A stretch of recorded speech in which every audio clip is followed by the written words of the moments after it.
Assembly chamber. Sound.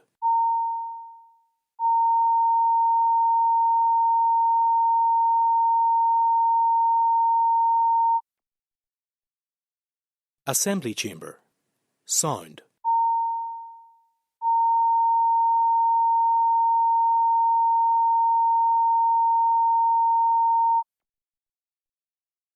Assembly chamber.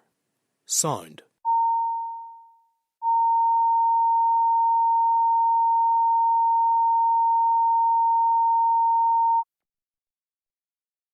Assembly chamber. Sound.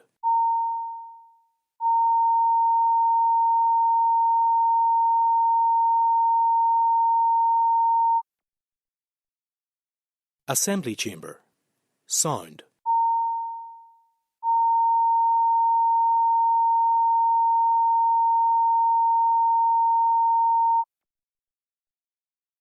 Assembly chamber. Sound.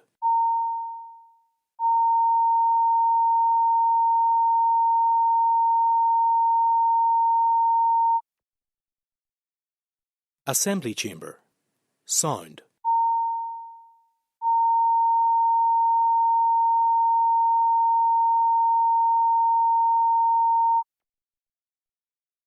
Sound. Assembly chamber. Sound.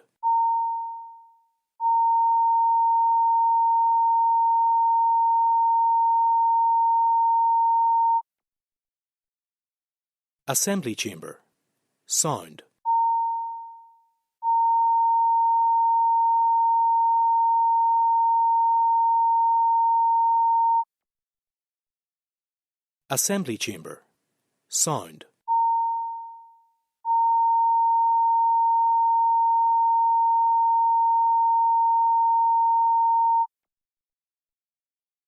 Assembly chamber.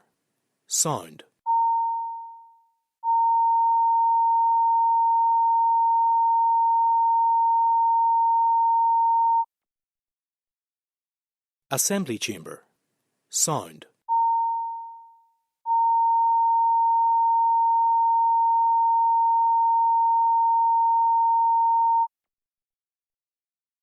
Assembly chamber. Sound.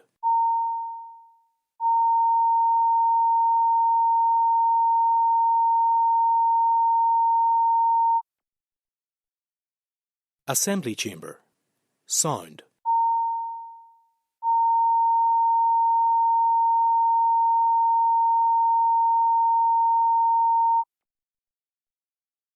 Assembly chamber.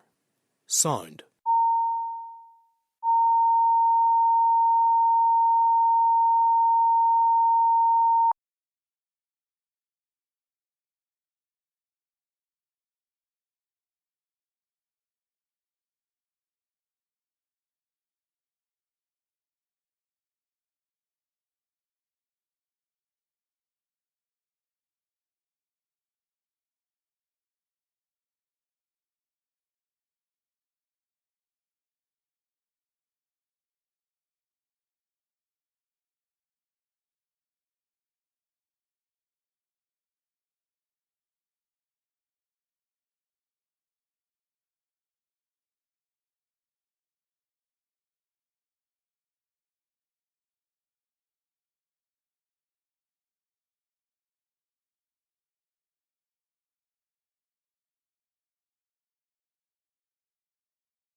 To address before today's business.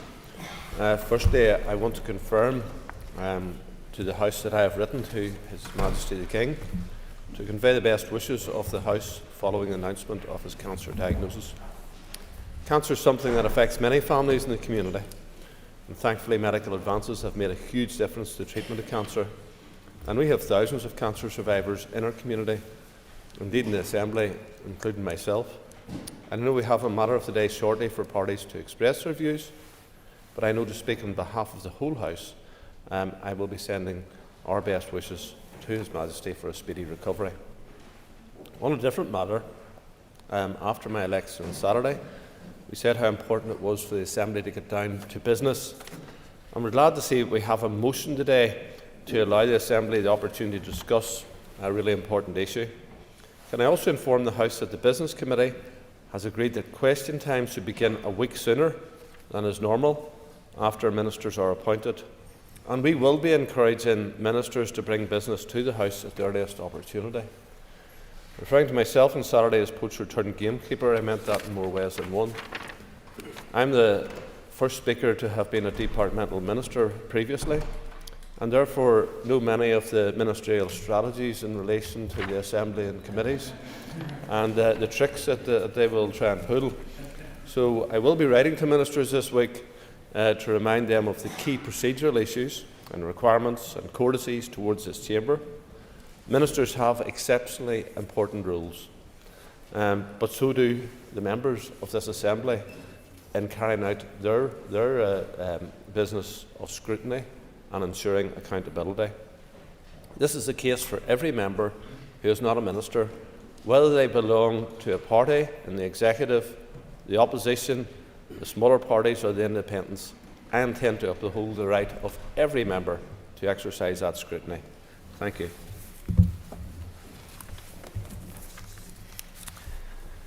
Ms Saoirse Eastwood has been given leave to make a statement on the recent cancer diagnosis of His Majesty the King Charles III, which fulfils the criteria set out in Standing Order 24. If other members wish to be called, they should do so by rising in their places and continuing to do so. All members called will have up to 3 minutes to speak on the subject. I'd remind members that interventions are not permitted, and I will not take any points of order on this or any other matter until this item of business has been concluded. I call Ms Eastwood. Thank you, Mr Speaker. I rise to use this matter of the day as an opportunity for members to express sympathy and support for King Charles III, who has recently been diagnosed with cancer. I would also wish to draw attention to the fact, Mr Speaker, that I wish to reserve my maiden speech at this time, given the nature of this matter of the day. Indeed, I would also like to extend condolences to the family of the former Taoiseach, John Bruton, from the Alliance Party.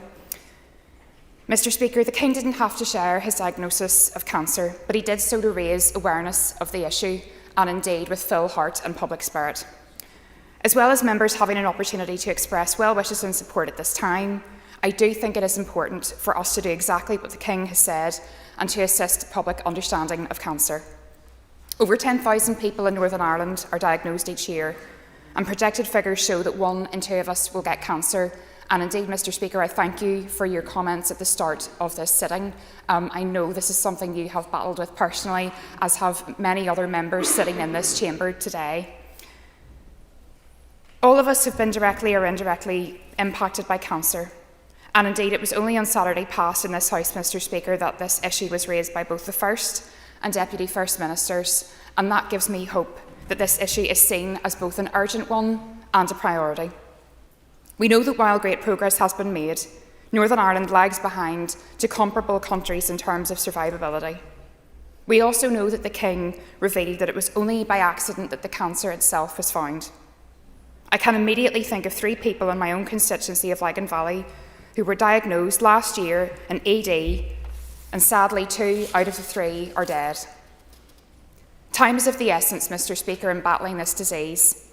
I think of people like Christine Campbell with late-stage ovarian cancer, who is using her platform selflessly to advocate for cancer care and survivors.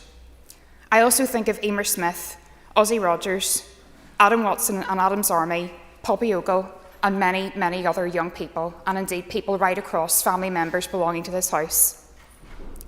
So while we take this opportunity to rightly offer support to the King in his fight ahead and wish him strength and recovery, it is also vital that we listen to the other part of his message. For it is us in this chamber that the people of Northern Ireland have charged to address this, to make better, to get right for them and their families. And I know and trust, Mr. Speaker, that we will all push forward in making that happen. And I know that we all have the support of the whole House today in wishing His Majesty the King well, and indeed all families in the last 24 hours that have indeed also received that cancer diagnosis. Thank you, Mr. Speaker. Mr. Speaker, there is palpable shock and empathy across our nation at the news that His Majesty the King has fallen victim to this pervasive and dreadful disease of cancer. And of course, it's a reminder to us that cancer is no respecter of persons, and therefore our first and primary thoughts undoubtedly are with the King himself and with the Queen and his immediate family, who have to all shoulder the burden. And of course it, as has already been said, is something that has touched so many families, yourself included, Mr. Speaker, and indeed the last speaker in this debate. And therefore it creates a common feeling amongst so many. I think that as you have properly conveyed to the King the best wishes and thoughts and prayers of this Assembly, we do trust that he will see speedy and effective recovery and be enabled to continue to rule over us. I think it was highly commendable, the transparency with which this matter was dealt with, and I do trust that that will have the effect of people going to seek help who maybe have neglected symptoms, who will now take it upon themselves, as they probably did after his prostrate situation, to ensure that they put their health first and foremost. So I join with as many in this House as convey their thoughts and prayers and support to His Majesty and his family at this time. I call the First Minister, Michelle O'Neill. Very much, Can Corlia, and can I thank the member for bringing this issue to the House this morning. Very mindful of her own family situation, and my best wishes to your husband Dale, who I know you've spoken publicly about previously. Can I also just concur and extend my support to the King and wish him the very best and a speedy recovery in terms of his journey. And I think that over the course of the last 12 hours since yesterday evening, when the news became public, certainly the issue has hit home, as others have said, has hit home to so many families, and we're all acutely aware of all those people out there that are going through a cancer journey. There's very little of us out there in society that haven't been touched in some way in our family and our friend circles, and it can be such a devastating time for so many people. And I can only say that I am so glad today that we are here, that we are back at business, and that we have work to do in terms of delivering on our own cancer strategies here. We have a lot of work to do, and certainly I know we're up for that. I'm also mindful of this morning's some of the news headlines around the Children's Hospice, and I know we all will be concerned and all would want to do our very, very best for the hospice service itself, particularly when you're dealing with children going through such a difficult time. And I have spoken to the Health Minister. I know that he and I, and I'm sure the Deputy First Minister, will want to do everything we can to be as supportive as we can of the hospice, and I've communicated that to them this morning.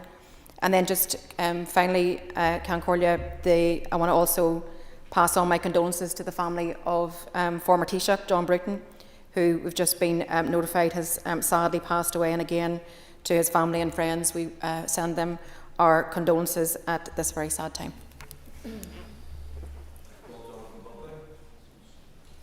Thank you, Mr. Speaker, and I join with many in the House here in paying tribute to His Majesty the King in the bravery that he has shown in coming forward to publicly put on record what he is going through at this time. Just 9 months ago to this very day, many millions across the world and in the United Kingdom celebrated the King's coronation. To listen to the news yesterday, to hear of this cancer diagnosis, certainly has been a shock to many in the nation. But I commend the King for his bravery in coming forward to highlight certainly the issue that has affected so many homes across Northern Ireland and across the world, that of cancer. And I listened yesterday on the news, and I was particularly touched at how, following the King's prostate operation, he was touched particularly by the uptake that there had been in those that had been contacting the NHS helpline. I think it was up 1,000%, as they talked about issues that had been affecting so many of them, and sometimes as a taboo subject. But the King came forward and has put it front and centre what he, alongside many others, are facing today. As he begins his treatment, I want to put on record the thoughts and prayers of the Democratic Unionist Party, and indeed all of those constituents that we represent. We are proud to have a King that's commitment to his duty is unwavering, and the very fact that just yesterday he announced, whilst his treatment starts, that he will continue in his state duties, just shows a testimony to the type of leader that this nation has. So I join with us all in wishing His Majesty the King well and a speedy recovery, and our thoughts again with his family and all of those families across this nation that suffer from cancer this day. And we pray and thank the Lord for the continual advancements that there is in cancer diagnoses right across the spectrum, and we wish them all well as they continue to battle that. Thank you, Mr. Speaker. Thank you, Mr. Speaker. Cancer is a terrible disease. It respects nobody, young or old, and I don't think there's anybody sitting in this chamber now that hasn't been affected directly or indirectly through cancer. And I'm minded of Dale as well, and my best wishes to Dale. And even within my own party, there are members who have had to battle through cancer. It is so invasive. It really is a disgusting disease. But we have made huge advancements going forward. And I'm also minded that right across these islands, many families are dealing with cancer at this moment in time. The Ulster Unionist Party's best wishes go to the King. Of course they do, and they go to his family, who will have to deal with this for the long term. And we hope that he has a speedy recovery, and we thank him for being open with the diagnosis that he's received, because that conversation it cannot be hidden. It needs to be had more and more now than it has previously. So our best wishes go to him. And I will finish, if I can, but just passing on my condolences to the family and friends of John Bruton at his passing. Another terrible shock. The one thankful thing that I feel as I'm here today is we're now in a position to start to help those people who are being dealt this terrible affliction going forward. Thank you, Mr. Speaker. Thank you, Mr. Speaker, and may I first of all commend the member for Lagan Valley for bringing this motion, or this matter of the day, to us. Obviously, she has spoken with immense emotion of the cancer experience she and her husband are going through at the minute, and she is an example, like the King, of people being open about their experiences with cancer, which, as has already been said, will very soon affect 50% of us.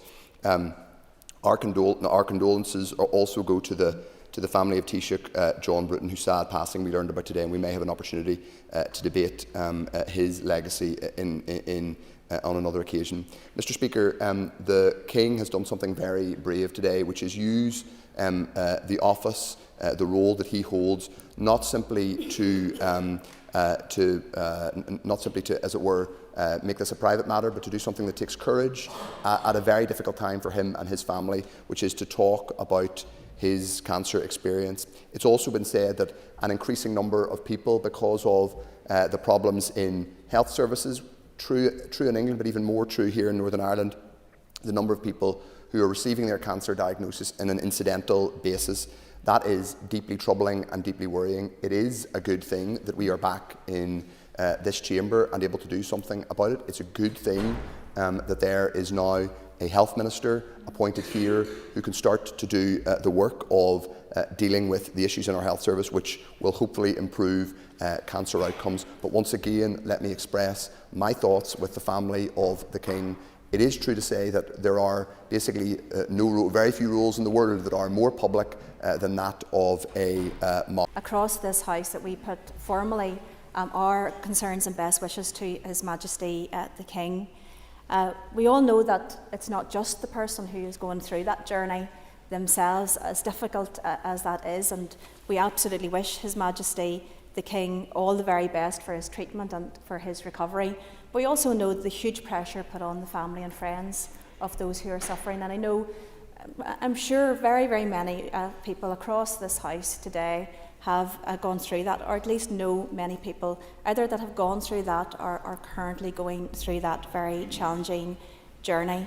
And I am glad that at our executive meeting yesterday, we did take the opportunity, as I think it was important to do so, as one of our first items of business for discussion, to raise the issue of the waiting list for cancer.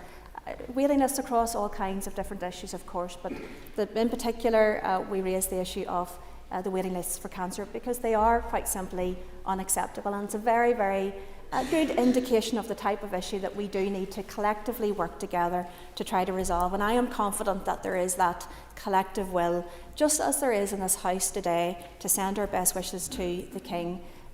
There is that collective will to work together constructively to find those solutions that we know that so many families and individuals need. And I just want to add to that I know many people in this House, but also beyond this, will be deeply concerned to hear the news today about the hospice. And I know we will be raising that and hopefully finding a resolution for that.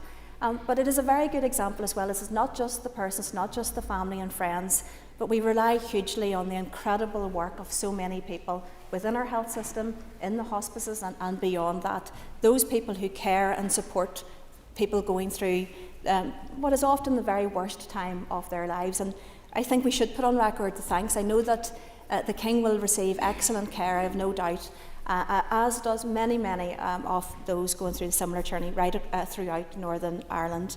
I also want to extend my condolences to the family and friends of the past Taoiseach, John Bruton, this morning as well.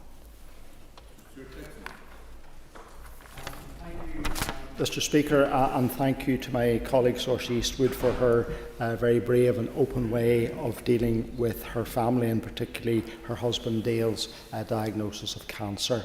I want to add my best wishes to those of the House, to His Majesty the King and to the royal family as they face this particularly difficult time. I know only too personally, as a survivor of one of the 8 least survivable cancers in the world, esophageal cancer, what it is to face that diagnosis personally, to have to share it with family and friends, and then to stand up and to let people know, because I had a small insight into public life, and to share my story without knowing what the end of it was going to be, with Mark Devonport and the BBC, and then subsequently with the Belfast Telegraph. That was 4 years ago now. Esophageal cancer is one of the most least survivable cancers. It must be caught early. It is vital that our health service is ready and willing and able to support patients like myself and others who have those particular cancers. I want to place specifically on record my thanks to the Cancer Centre at the Belfast City Hospital, to the nurse specialists who looked after me, to my oncologist and to my surgeon, all of whom did an amazing job for me and for the many patients like me who face the diagnosis of esophageal cancer.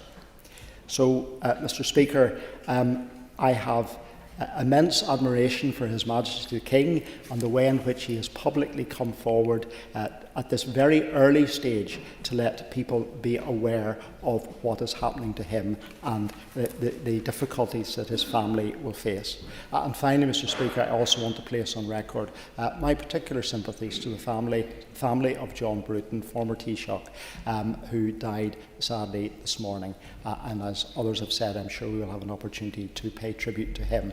I know my memories go back as far as the Forum for Peace and Reconciliation, when he was very actively involved in the very early stages of our peace process. Thank you, Mr. Speaker.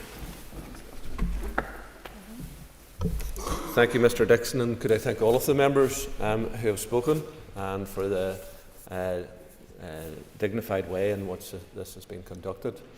And could I add my sympathies to the Bruton family? I only became aware of that on entering the chair. I will be writing to the Bruton family. John Bruton was a fine man, a man of integrity, and a very decent man, and he was a fine Taoiseach, and I will be writing to his family on that issue. The first item of business is a motion to suspend Standing Order 21. Point of order, Mr. Allister. Mr. Speaker, I want to raise a matter of far less significance than the issue we've just been discussing, but I think it is appropriate that I raise it. Given the dignity and expectations of your office, how was it compatible for you to publicly vent your desire to clean my clock, which has the colloquial and indisputable meaning of indulging in physical violence? How is that compatible with the dignity of your office?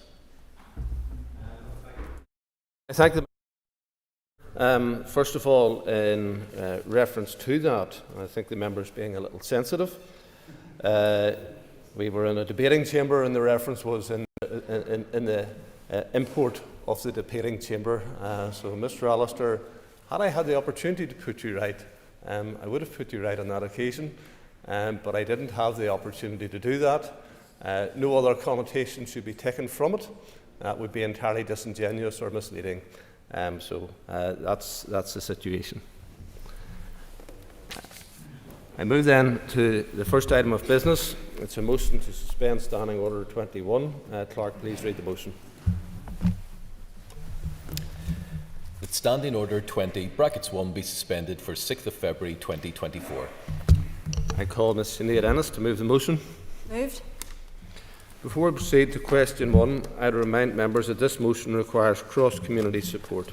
The question is that the motion standing on the order paper be agreed. All those in favour say aye. Aye. Contrary, if any? The ayes have it. The ayes have it. The next item of business is a motion on the establishment of statutory committees. As this is a business motion, there will be no debate. Clarke, please read the motion. That, in accordance with Standing Orders 46 and 47, this Assembly determines that 9 statutory committees shall be established as follows: the Committee for Agriculture, Environment and Rural Affairs, the Committee for Communities, the Committee for the Economy, the Committee for Education, the Committee for the Executive Office, the Committee for Finance, the Committee for Health, the Committee for Infrastructure and the Committee for Justice. Terms of reference, quorum and composition of the committees shall be as prescribed in Standing Orders 48 and 49. I call Ms. Sinéad to move the motion. Moved. The question is that the motion standing in the order paper be agreed. All those in favour say aye. Aye. Contrary, if any, no. The ayes have it. The ayes have it. As the Assembly has agreed to the establishment of the next item in the order paper is the appointment of chairpersons and deputy chairpersons of statutory committees in accordance with procedures set out in Standing Order 48. Shall ask a nominating officer of each political party in the order required by the formula contained in Standing Order 48 to select an available statutory committee and nominate a person who is a member of his or her party and of the Assembly to be its chairperson or deputy chairperson. I remind parties of the requirement of Standing Order 48(5) that nominating officers shall prefer committees in which they do not have a party interest over those in which they do. For For the avoidance of doubt, this means I will expect parties to refrain, as far as possible, from selecting committees that coincide with the ministerial offices held by their party.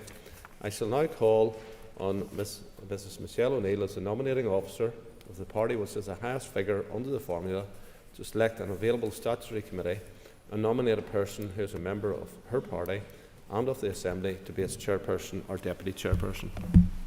Mr. Speaker, if I could call for a short adjournment at this juncture, if that's agreeable to the House. Sure.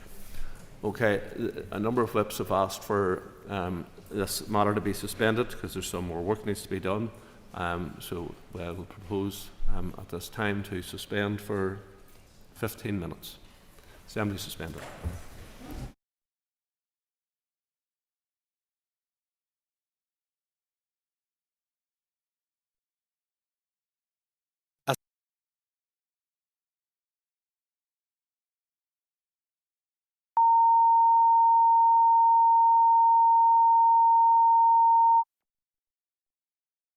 Assembly Chamber. Sound.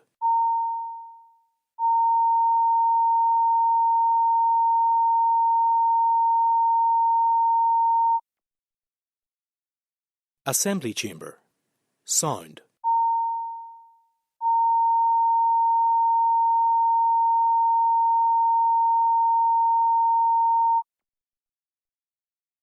Assembly Chamber.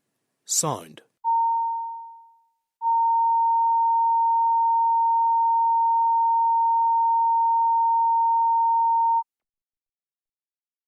Assembly Chamber. Sound.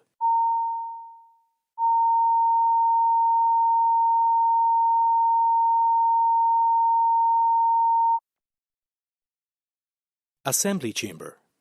Sound.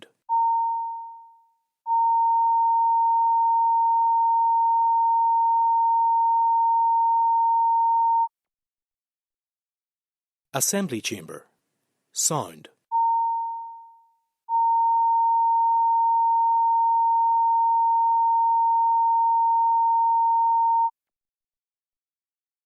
Assembly Chamber. Sound.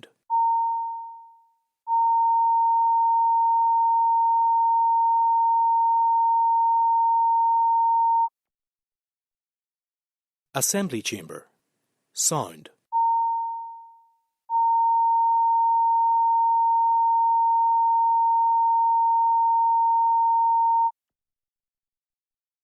Assembly Chamber. Sound.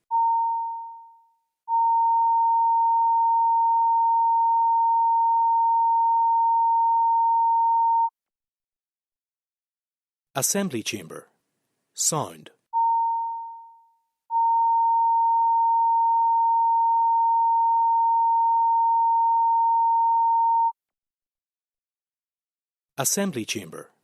Sound.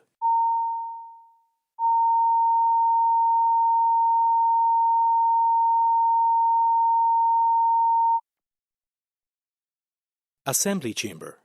Sound.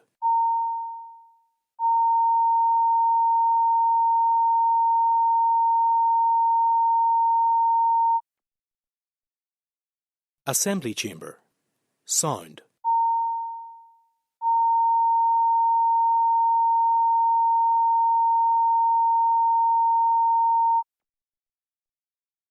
Assembly Chamber. Sound. Assembly Chamber. Sound. Assembly Chamber. Sound.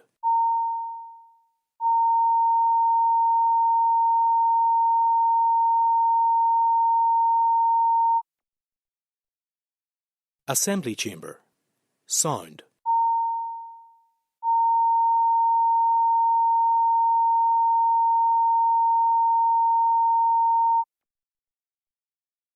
Assembly Chamber. Sound.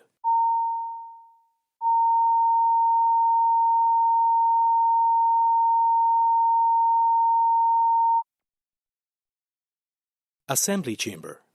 Sound.